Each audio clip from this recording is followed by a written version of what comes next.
Hey guys, it's Tamara Bennett from Southern Adoornments Decor. It is time to paint our ho-ho retro door hanger design. I'm going to go ahead and just start by painting my letter H with the color buttermilk.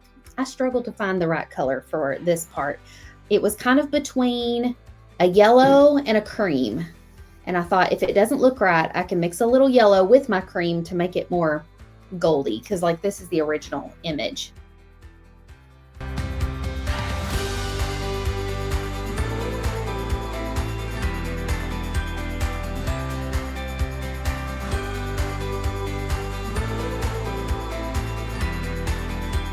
I think I will, just to save myself and yourselves the heartache.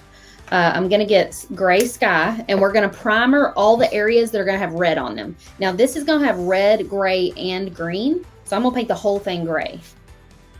So bear with me while it gets ugly for a minute.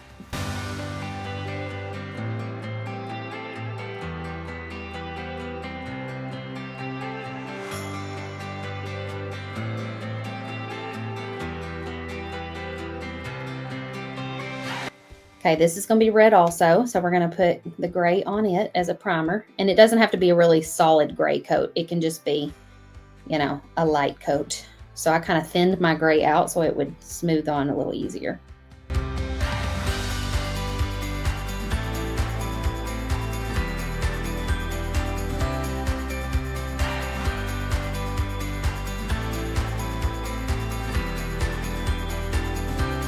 Yeah, if you're not into the whole retro peace signs, smiley faces, all of that, feel free to change this design up and make it your own.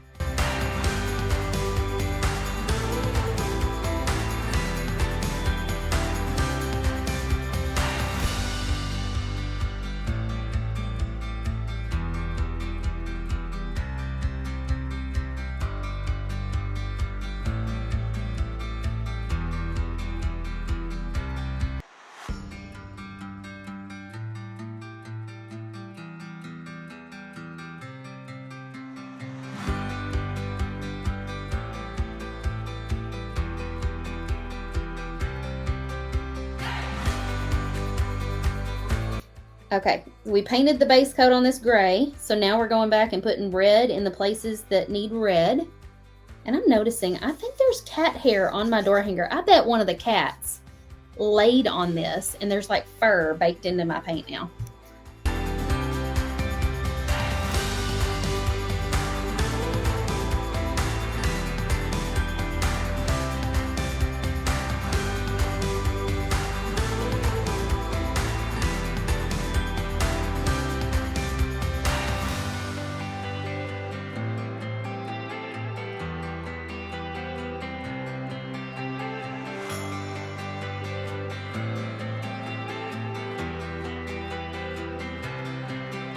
This is just primary red.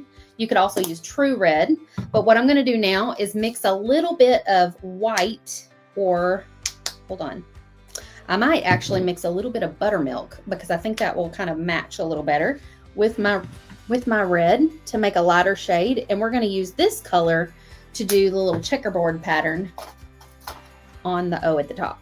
And I'm doing this instead of picking out a different color, because sometimes this keeps it in a similar shade. It's like a different shade of the same color. And you can run the risk, if you're picking a different color, different bottled color, of getting a color that just doesn't really jive. You can tell it's not quite the same shade.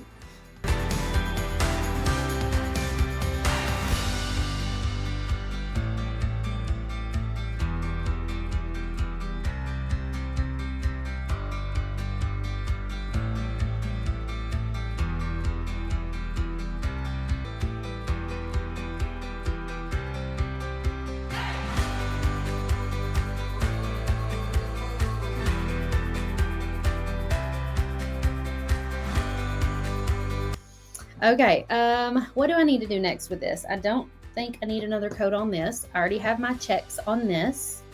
Do think this one needs another coat, and I think it needs a little more yellow. So I might mix a tiny bit of yellow in with I already have buttermilk there. The yellow I was thinking about using is this baby duck color. If you don't have that, it's very similar to banana cream. They're almost the same exact color.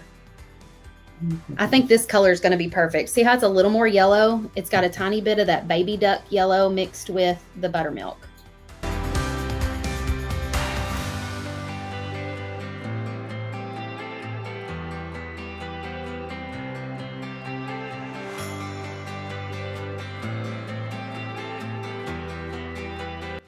Okay, what's next? We need to paint our H green.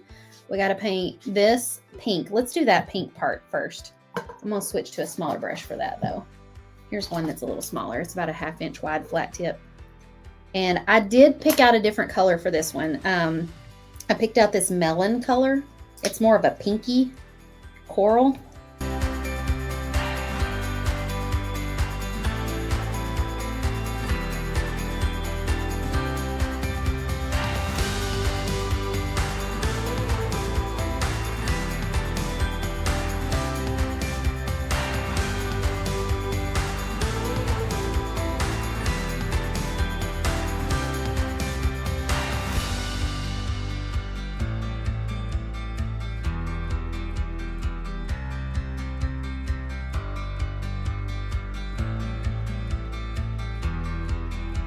So this is the holly green mixed with white. I'm going to use this as the base color for my H.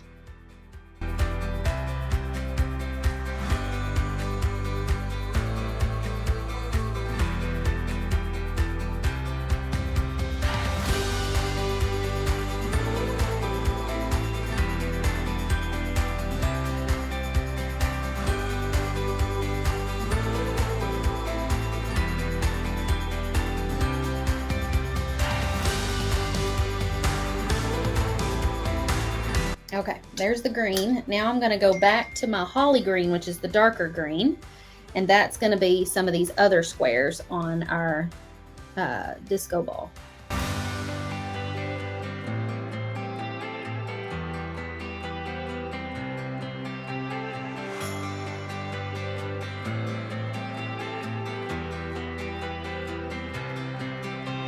This one definitely takes some patience to paint. I feel like it's a lot of squares, a lot of staying in the lines. The good thing about this disco ball though is that like after you get all the little squares painted, we're going to go back with white lines and add the lines around it for the disco, like to separate the squares a little bit. So I feel like you don't have to be super precise.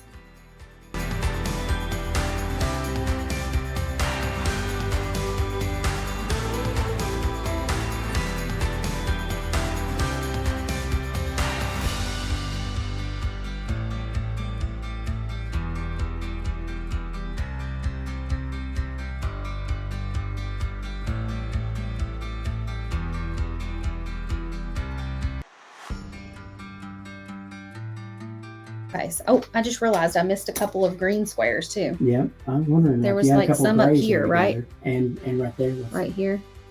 This one's green. Okay, that one's green, and then I believe this one's green. I had to switch brushes. That's why it never did happen.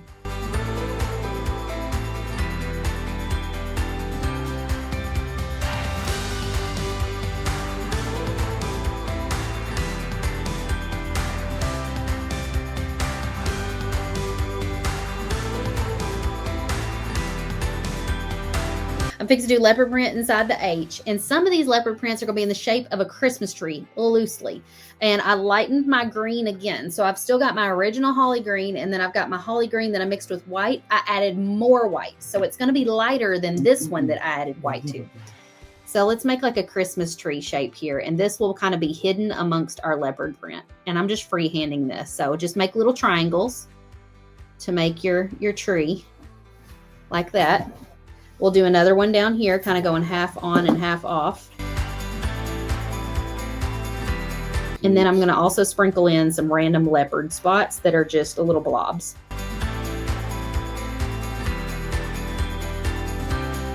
We'll put another one up here, but maybe make it go like hanging off the edge, like pointing this direction so that it looks like it's kind of going off. And I'm just using a round tip brush to do this, nothing fancy. There we go. Boom. Oh, hang on. We need one more over here, I feel like. And maybe one more right here. Okay, we're going to go back and add a darker green to it.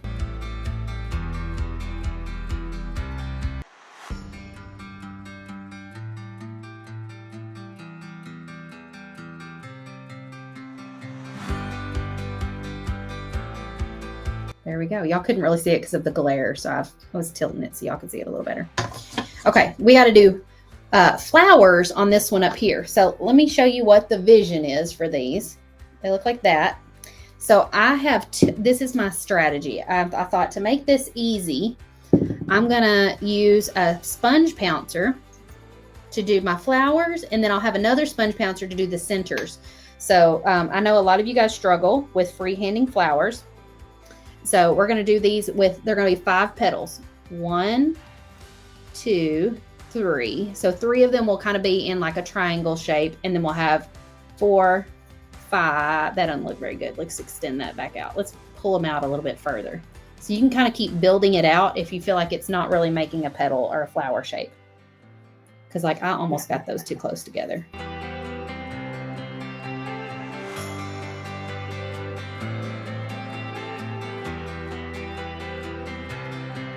But do you see what I'm doing? I'm kind of making like a, they're not perfect by any means, but I'm kind of making like a flower shape with my sponge pouncer. And if it looks wonky, I'm like pulling the polka dots out further. And so some of them kind of half on and half off. So feel free to make them a little messy, and then we're going to dry them. And then we'll do a dot in the middle with this color. Let's see, I gotta like look at my picture here. It splits right here and then kind of goes down. So I'm gonna make the stripes kind of go down the edge of the,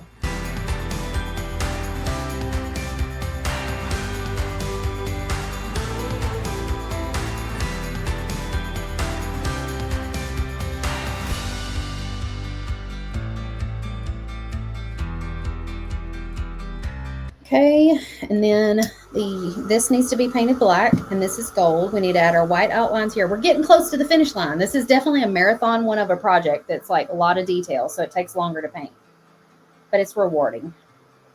Okay, I'm getting the melon color on the end of my little sponge pouncer, and I'm just going to put a dot in the center of each of these flowers.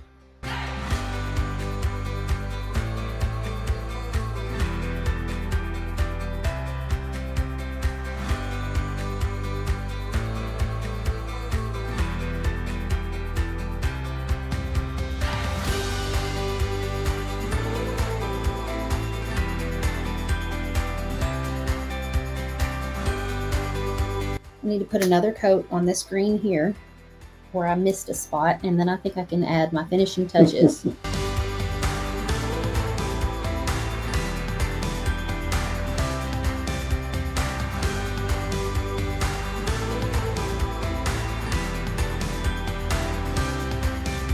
This cleans up these paint lines so well because I got out of the lines right there pretty bad, but once I put this white line down, it's gonna be good as new.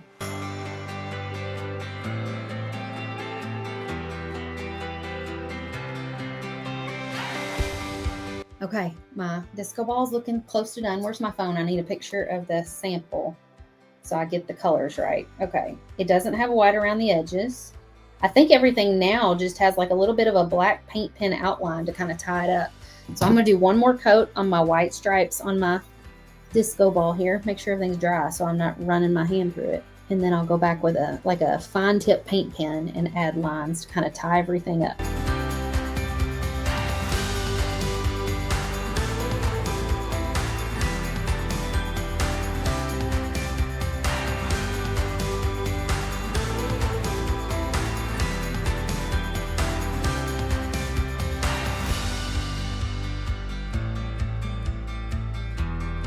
Now I'm going to take, this is the fine tip end of this dual paint pen, and I'm going to put a line going. Okay, I lied. We're not going to use the fine tip. I just realized that's not going to hardly show up. I'm going to use the chisel tip on this one, but I'm only going to use the very tip of the chisel.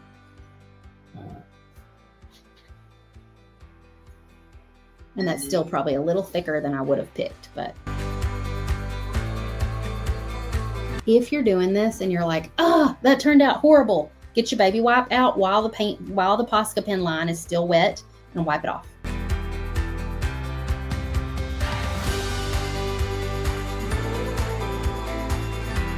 So this one is supposed to look a little bit like a letter that's got like a little bit of a shadow to it. So you kind of have to go down both sides of that.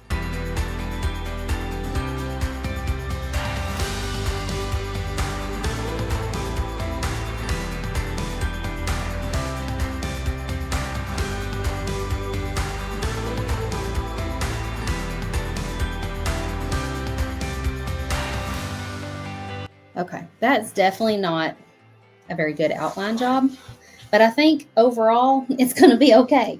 And you know what we forgot to add? Glitter. This is a disco ball. It's got to have glitter. I'm going to use the craft winkles. I'm just going to put this on the gray areas of the disco ball. I might put a little on this red one right here in the middle because I feel like it needs some sparkle right in the middle. How do we think? Do we need more glitter? Should we glitter the whole disco ball? Yeah, glitter it all. Just glitter it all? Glitter it all. I have to be careful though because I've already put paint pen on here. And sometimes if you do like a back and forth motion on a paint pen, it can reactivate that paint.